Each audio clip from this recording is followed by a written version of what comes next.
Hello and welcome back to the Purgatory Progressives podcast.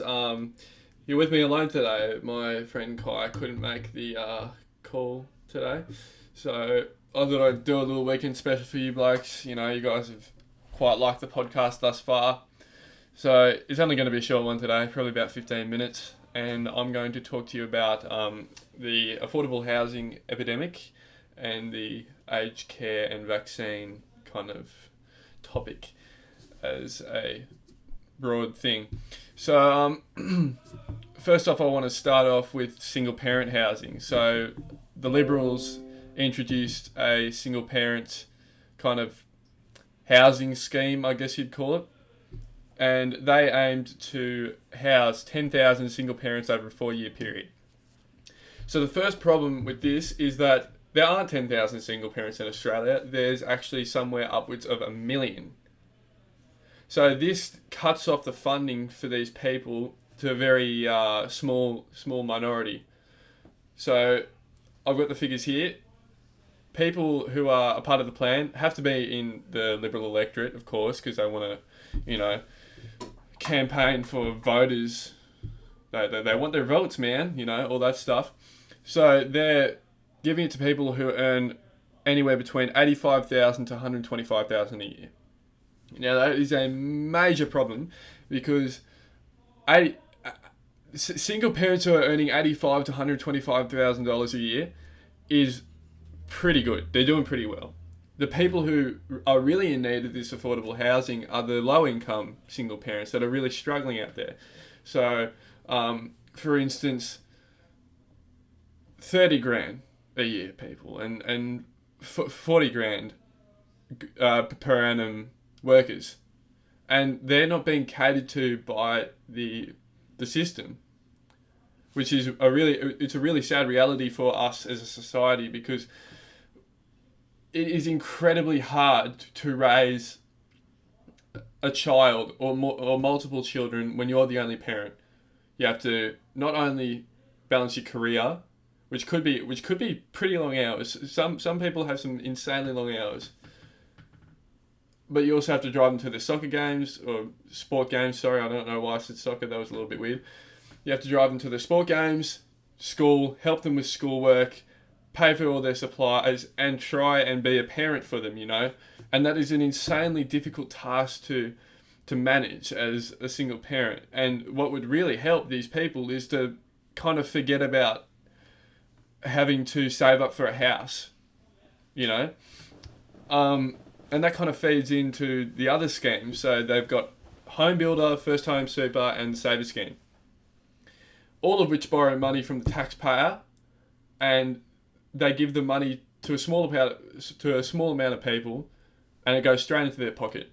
And all it does is like inflate housing prices, because when you give people cash to pay for a house, you're literally asking the people who are selling the house to sell it at a high price because they can clearly afford to, or supposedly. And basically, the Liberals are only looking out for a very small minority of people, whereas Labor, they're pushing a policy to spend $10 billion, which is a considerable amount of money, on building their own housing for low income earners, and that's a really that's a much better strategy, because instead of taking it out of the government's hands and instead putting it into private and driving the housing prices up, you're looking after the low income earners. So what the Liberals have been doing over the past couple of years is knocking down the housing commissions and selling it to developers. And although a lot of people might not agree with dole bludgers or whatever, you might have a problem with them, people on Centrelink need housing. And it doesn't matter what your view is on their predicament, whether they got themselves in the predicament, whether they're disabled, whether they can't find any work at the moment. Everybody's human rights should be catered to. Food, water, shelter. And shelter is becoming more of an expensive commodity at the moment, and that is producing a really grim outlook on our generation's hopes of owning a house. When you own a house, you have a lot of stability and security, and this dream of home ownership is drifting. To put it short, you're going to have to get really lucky for the start, and do really well in your career to even think about owning a house, and that's something that everybody wants. I'm pretty sure. Everybody wants security. Everybody wants stability in their lives. In short, and this in turn will feed into the kind of income gap that we see a lot from in countries like the USA. So there's a very weak middle class, and you've got a very high proportion of low income earners and a very high proportion of high income earners. So there's more like there's a higher portion of people who are earning in the range of 25k to 50k a year than there, and there's another like portion of people who earn $300,000 a year. You know, and in Australia we've got a lesser version of that. We've got a very strong middle class, in my opinion, and that's what you need for a functioning society. You need a middle class. Anyway, I'm going to try and segue that into the vaccines and aged care scenario. Now, only half of all paramedics in South Australia thus far have been vaccinated. 50%. And that is absolutely appalling. They are frontline workers. You need your paramedics, your doctors, your nurses, your surgeons, and everything to do with surgery. Everybody in the medical kind of workforce should be vaccinated by now. Instead, what you're doing, well, Scott Morrison, oh yeah, give me the jab, I'm sweet now, and not caring about anybody else in our public. These paramedic workers are exposed directly to COVID patients. And once the numbers start ramping up again, they're going to be exposed daily to them. And then they'll spread it to the doctors, the nurses, the surgeons, the anaesthetists, everybody in that field. And the last thing that you want is an entire medical workforce themselves being sick. It's a very, very, very poor situation that the government has put us in.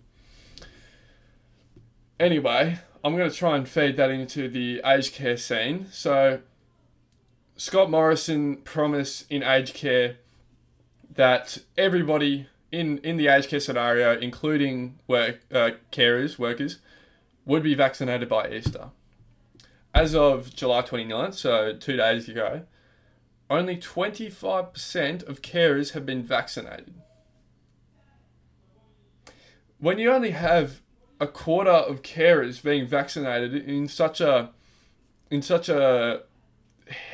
you need to be very careful about your health going into a aged care facility, because a cold could probably kill some people in there. As grim as that sounds, it's a reality.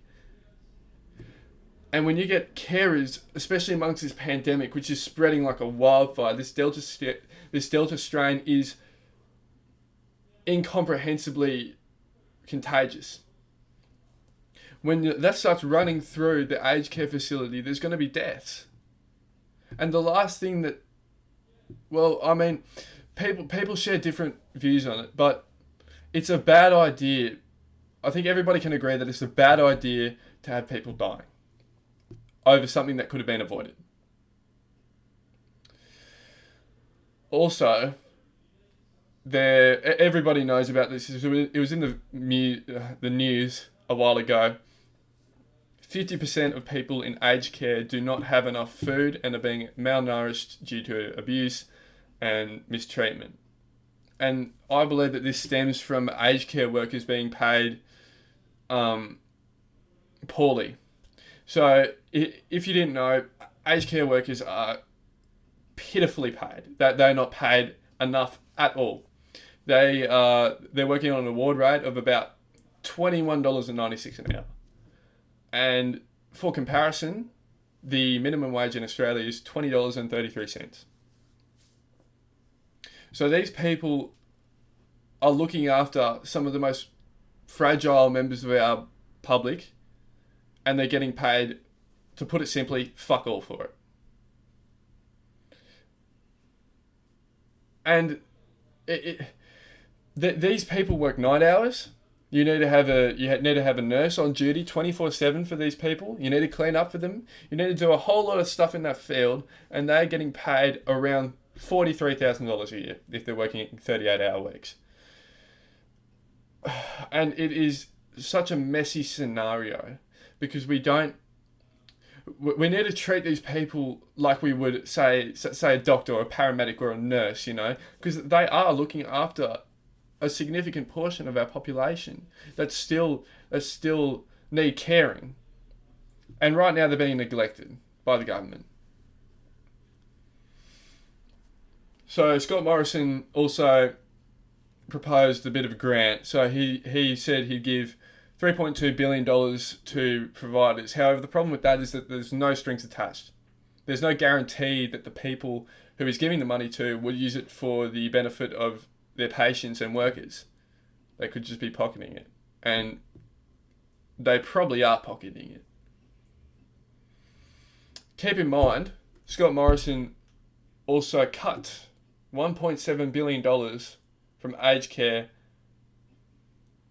in when he was the treasurer. Now, I don't know if he's trying to cover up for his mistake, but it definitely looks like it as an outside person. And he just needs a better policy to actually deliver these funds to these people without it being corrupted. So, like we saw with the Labor thing in the housing market, where they're not saying, oh yeah, here's money, go buy a house. They're saying, we'll build the houses for you guys. They need a policy that thinks like that. But right now, Scott Morrison's neglecting it, essentially. Also, in an excerpt from the Royal Commission of March 2021, it states the most recent National Aged Care Workforce Census and Survey found there were around 366,000 paid workers and 68,000 volunteers in 2016 in the aged care sector. That means that equates to 16% of all employees are volunteers. Now, that high amount of volunteer work is pretty shocking to me, because it's a tough thing to do, and of course there's going to be volunteers for that, because there's a lot of very selfless people in our world, and I should commend them for that. But 16% is suspiciously high, in my opinion. I might be conspiracy theorying this, but 84,000 is stupendously high. So I don't know if something's shady going on there, but I thought I'd touch on it and let you guys make your own mind up about that. You can find the Royal Commission online. Quick Google search. It's all there. It's 115 pages, so I wouldn't expect you to read through all of it. But it's very interesting to read, actually, in my opinion. So I'm gonna leave you guys with a final quote here, directly from the Royal Commission on Aged Care. In aged care, it should be easy for older people to access the aged care they need. Having easy access means a person can get the information, support, or care they need when they need it. But these Australians are not being given the support they require. Instead, they're being neglected by the federal government's shortcomings. And that is a very depressing reality in our society. Thank you guys very much for watching this little weekend special that I put together. We might be putting out an episode on Sunday. But until then, I wish you guys should all stay safe, keep your mental health in check, and subscribe for some more content. Yeah. I'll see you guys soon, hopefully. Have a good night.